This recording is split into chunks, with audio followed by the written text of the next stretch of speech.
So hello at sa mga J-Vlog, welcome ulit sa panibagong video. At sa video na to, ayan, mag-unbox tayo ng isang very interesting na smartphone mula sa Infinix. Ang super duper budget smartphone nila ngayon, ang Infinix Smart 8. Ito na kaya ang perfect na smartphone para sa iyo ngayon 2023. Tara mga J-Vlog, check natin.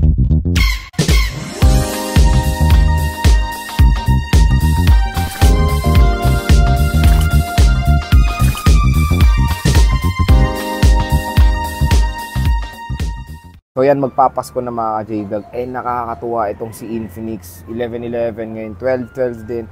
Grabe ang sale nila sa Shopee, sa official store nila. Dahil din yan, I think, dun sa mismong Shopee app kasi yung voucher ni Shopee, ang laki, almost 1,200 pesos ang madi-discount nyo pag bumili kayo ng mga smartphone sa Shopee.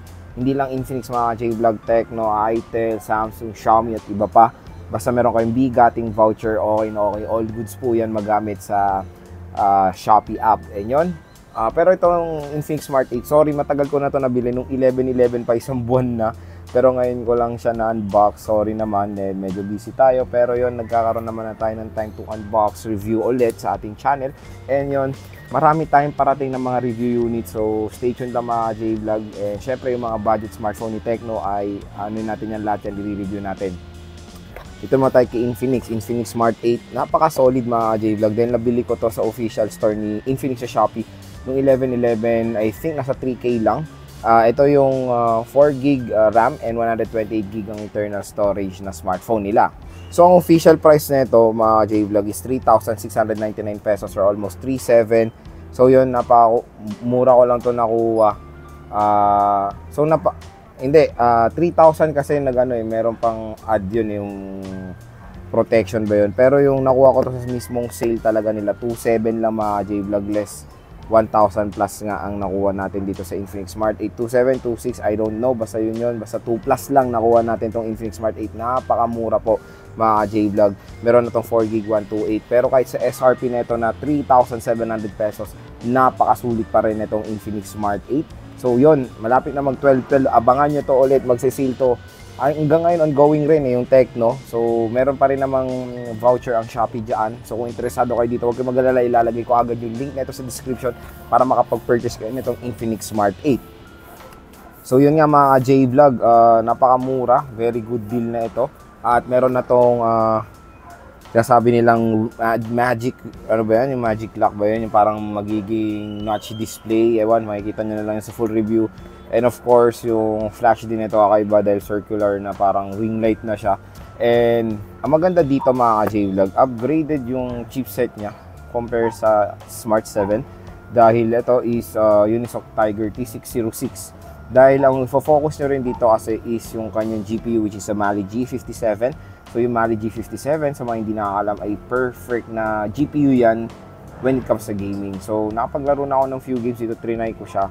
ML, okay na okay. Smooth siya sa ML mga J-Vlog. Kaya abangan nyo na yung game test din natin sa Infinix Smart 8. So yun, samahan nyo i-unbox itong bagong labas sa Infinix Smart 8 ni Infinix. So yun, unboxan natin ito si Infinix Smart 8 and yung kanyang box, same lang naman dun sa Smart 7. Smart 8, ang malupit dito, 128GB na yung kanyang internal storage. And ito, maganda i-remind na ang pinaka titingnan nyo lang dito is yung physical RAM. So ito, 4GB of physical RAM lang siya plus 4GB of extended RAM, ang total of 8GB. Pero extended RAM, tulad na sinabi ko sa inyo, hindi naman yan ganun ka big deal. Doon pa rin tayo sa physical RAM magbe-base. So 4GB of physical RAM. And ito, meron siya bagong feature dyan, yung magic ring, yung kanyang flash is parang ring light na mamaya check natin. At ang maganda dito, kahit sa presyo niya na 3,000 pesos plus, ayan, 90Hz screen refresh rate or 4,000 pesos below, 90Hz screen refresh rate na ma-offer niya. Okay, sa likod naman ng box, ayan yung mga features ni Infinix Smart 8. Meron siyang 9Hz punch hole screen, nice punch hole na, 5,000 mAh battery, 13 megapixel dual camera, hindi ko alam yung TOP reliability, 200% volume, nice, and side fingerprint scanner. So, open na natin to. And magandang i-remind, binili ko nga to sa Shopee. Kaya chinek ko to bago ni-receive or ni-receive sa Shopee kasi malay mo, iba yung laman, di ba? Malay mo, sabon.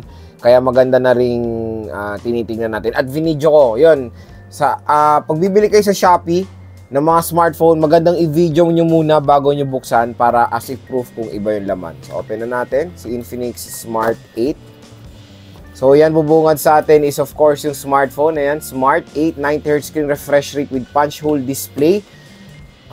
Dito muna tayo sa content ng box. Tingnan natin kung ano ba ang laman. So, very basic mga J-Vlog. Meron tayong Type-C cable, a power brick, and sad to say, 10 watts lang po yung power brick niya. Meron tayo ditong si baby SIM ejector, and of course, absent po si Maring jelly case. Si Maring hard case po kasama yan. Si Maring hard case. So, very honest to. Ayoko yung ganito, to be honest, kasi nakaka-expose yung gilid. Wala siyang ganung protection, to be honest, yung hard case. And syempre, absent po si paring earphone. So, sad to say, wala po si paring earphone sa ating unboxing video.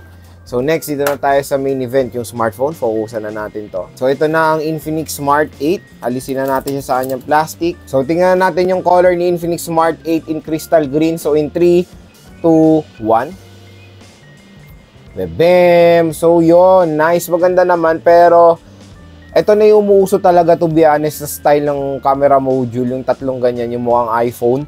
Pero, huwag kayo malinlang dahil dual camera lang to. Ito yung sinasabi ni Infinix na Magic Ring. So, tingnan nyo yung kanyang flash. Pabilog, pa-circular shape na siya na malalaki. So, 4 na LED light yan. So, meron tayong main camera and secondary camera. Ang ganda ng design na ito mga J-Vlog, to be honest. Very premium. Very identical na sila basta yung sister company nito like Tecno and Itel. Sa Itel, magkakamukha na rin sila ng design when it comes sa camera module, to be honest, yung ganitong style.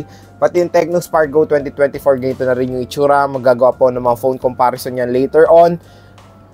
Ang maganda dito, parang meron siyang brush design. Ayan, tingnan nyo. Diba ang ganda? So, plastic yan, of course, polycarbonate. And yun, sa ano siya, matte finish overall. Wala na siyang any glossiness, na magandang part yan dahil hindi siya fingerprint smudges or fingerprint magnet. And dito sa right side is yung kanyang power button or yung fingerprint scanner and yung volume rocker. Sa taas naman ng smartphone wala tayong makikita. Sa left side is the SIM card tray. Sa baba naman, of course, tingnan muna natin ito kung hybrid ba to or hindi. So good news mga ka-J-Vlog, hindi siya hybrid SIM card slot. Meaning pwede siyang lagyan ng dalawang SIM at isang micro SD card ng sabay. Nice. Okay yan. Sa baba naman ng smartphone is the 3.5mm headphone jack, microphone, USB Type-C port, and speaker grills. So, open na natin si Infinix Smart 8. Pero yon meron din siyang screen protector out of the box. Okay? Open na natin. So, yan. Infinix, powered by Android. And syempre, try na natin din si Maring hard case. So, sana si jelly case lang sinama. Pero, yan, all goods naman. Kung gusto nyo na mas proteksyonan to, bili kayo ng case sa Shopee or Lazada. Hindi ganun kaganda yung kasamang case. Temporary lang to be honest. Bili kayo ng pang matagalan. Ayan, naka-expose yung gilid. Medyo loose, na hindi ko talaga type. Isang bagsak lang to, paniguradong basag agad tong si Maring hard case. So, ayan na si Infinix Smart 8. Ang bubungad sa atin is of course yung kanyang gorgeous display na 6.6 inches. At ang maganda dito, punch hole na rin ang ganitong kamurang smartphone. Biruin yun, below 4K, naka-punch hole na 90Hz screen refresh rate pa. Full HD, HD plus 720p resolution. And next is, ayan, tingnan natin yung kanyang refresh rate. So, yun, 90Hz screen refresh rate, napakaganda, solid, so very smooth na yung ating pag-navigate dito. Unisoc Tiger T606 siya mga J-Vlog. I think Go Edition to ng Android 13 kasi yung mga light version yung mga naka-install. Pero I think sa kanyang GPU na Mali G57 is very snappy naman to. Hindi nyo kailangan yung mga light. Pwede nyo install dito yung mga Facebook mismo na yung legit na app, hindi yung light, and even TikTok. Pero syempre, game test natin itong si Infinix Smart 8 para makita natin yung full potential niya. 4GB of RAM na to and 128GB of internal storage. So ayan, Android 13 siya with Unisoc Tiger T606. 8 megapixel front camera, 13 megapixel dual camera, and 128 gigabytes. So next is tingnan natin yung kanyang storage out of the box, kung ilan yung natira. Konti pa yung nagamit, 16.12 gigabytes lang. Ang dami nyo pa malalagay dito mga ka-J-Vlog, even games. I think pwede ito sa games dahil nga yung kanyang GPU is Mali G57. Pero yun, stay tuned dahil i-game test naman natin itong si Infinix Smart 8. Si Infinix Smart 8 ay meron dual rear camera. Yung main camera niya is merong 13 megapixels. At pagdating sa front camera, meron siyang 8 megapixels.